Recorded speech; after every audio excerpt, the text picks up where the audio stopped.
Hey everyone, Chris here from RedPrep2Go, and welcome to another episode of our USMLE Step 2 Questions podcast. In this episode, I'll be reading 3 infectious disease questions from our online Qbank, and of course, you can read these questions and more at medprep2go.com. And now let's get started with question 1, infectious disease 10. A 52-year-old man presents to the clinic with severe left ear pain, purulent discharge, and worsening headache for the past week. He has been experiencing fever and progressive difficulty chewing due to pain radiating to the temporal mandibular joint. He has tried over-the-counter analgesics and topical eardrops without relief. His medical history includes poorly controlled type 2 diabetes, hypertension, and hyperlipidemia. He takes metformin, glargine insulin, lisinopril, and atorvastatin. He does not smoke cigarettes but does drink alcohol socially. His temperature is 38.7 degrees Celsius, or 101.6 degrees Fahrenheit. Blood pressure is 132/78, and heart rate is 94 beats per minute. Physical examination reveals tenderness over the mastoid process, swelling around the ear, and granulation tissue in the external auditory canal. Which of the following is the most likely causative organism? Is it A, Aspergillus fumigatus, B, Candida albicans, C, Pseudomonas aeruginosa, D, Staphylococcus aureus, or E, Streptococcus pneumoniae? And the correct answer here is C, Pseudomonas aeruginosa. Malignant otis externa is a severe necrotizing infection seen in elderly patients or patients with diabetes, most commonly caused by Pseudomonas aeruginosa. The presence of granulation tissue, severe pain, and systemic symptoms strongly suggest this diagnosis. Answer choice A, Aspergillus fumigatus, is incorrect. Aspergillus can cause fungal otis externa, but is less frequently implicated in necrotizing or malignant cases. Answer choice B, Candida albicans, is incorrect. Fungal otis externa is typically caused by Candida or Aspergillus, but it does not present with such aggressive symptoms. Answer choice D, Staphylococcus aureus, is incorrect. Staph aureus may cause skin infections, but is not the primary pathogen in malignant otis externa. Answer choice E, Streptococcus pneumoniae, is incorrect.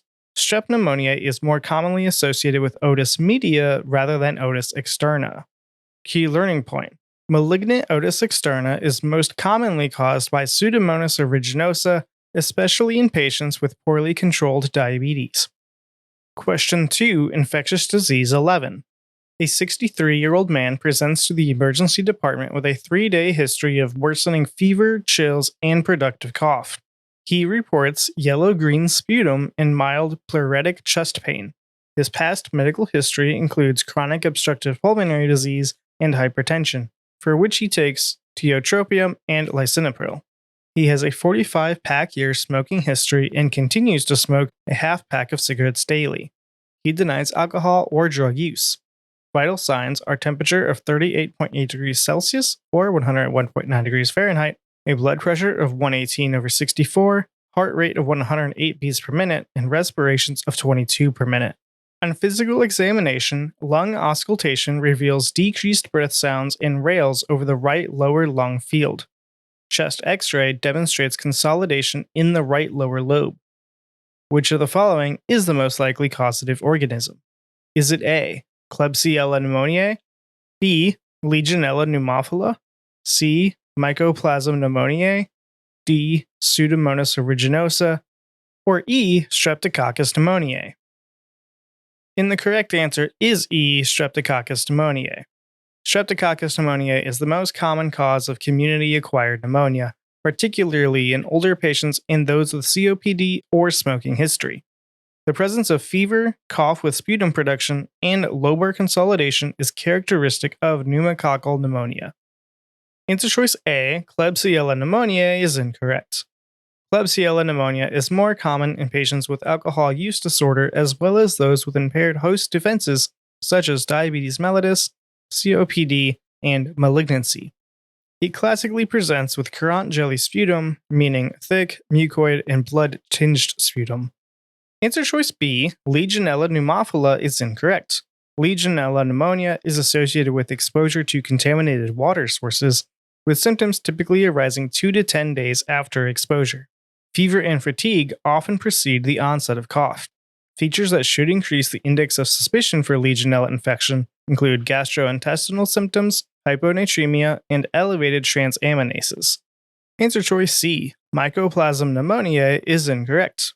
Mycoplasma infection can range from asymptomatic to upper respiratory tract infection to pneumonia, though pneumonia is a less common manifestation. Answer choice D, Pseudomonas aeruginosa, is incorrect. Pseudomonas is a common cause of gram-negative hospital-acquired pneumonia. Community-acquired P. aeruginosa pneumonia is relatively rare. Risk factors include advanced age, smoking, alcohol use, and exposure to contaminated liquids. It also occurs in individuals who are immunocompromised, have recent prior antibiotic use, or have structural lung abnormalities such as bronchiectasis or cystic fibrosis. Key learning point. Streptococcus pneumoniae is the most common cause of community-acquired pneumonia in adults and typically presents with fever, productive cough, and lobar consolidation. Question 3, Infectious Disease 12. A 27-year-old woman presents with a 3-day history of painful urination, increased urinary frequency, and suprapubic discomfort. She denies fever, flank pain, or vaginal discharge. Her past medical history is unremarkable and she takes no medications.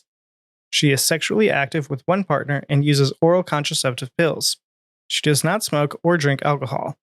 Her temperature is 37 degrees Celsius or 98.7 degrees Fahrenheit. Heart rate is 78 beats per minute, and blood pressure is 122/78. On physical examination, there is mild suprapubic tenderness, but no costovertebral angle tenderness. A urinalysis reveals pyuria and positive nitrates. Which of the following is the most likely causative organism? Is it A, Enterococcus faecalis, B, Escherichia coli, C, Klebsiella pneumoniae, D, Proteus mirabilis, or E, Staphylococcus saprophyticus? And the correct answer is B, Escherichia coli. Escherichia coli is the most common cause of uncomplicated urinary tract infections, or UTIs, particularly in young women. Positive nitrates on urinalysis suggest infection with a gram-negative enteric organism such as E. coli, though gram-positive bacteria can also produce nitrates. Answer choice A, Enterococcus faecalis, is incorrect. Enterococcus can cause UTIs, but is less common in young women with uncomplicated infections. Answer choice C, Klebsiella pneumoniae, is incorrect. Klebsiella is a less frequent cause of UTIs, but can occur in hospitalized patients or those with catheters. Answer choice D, Proteus mirabilis, is incorrect. Proteus is associated with struvite stone formation and alkaline urine due to urase production. It is a less common cause of uncomplicated UTIs. Answer choice E, Staphylococcus saprophyticus, is incorrect. Staphylococcus saprophyticus can cause UTIs in sexually active young women, but E. coli remains the most common cause. Key learning point. Escherichia coli is the most common cause of uncomplicated urinary tract infections and is associated with positive nitrates on urinalysis. And that will conclude this episode of our USMLE Step 2 Questions podcast. I hope you enjoyed it and found the information useful. Please be sure to follow us at MedPrep2Go on LinkedIn, Facebook, Instagram, and YouTube to stay up to date with our content. You can learn more and read other Step 2 questions at medprep2go.com. Happy studying!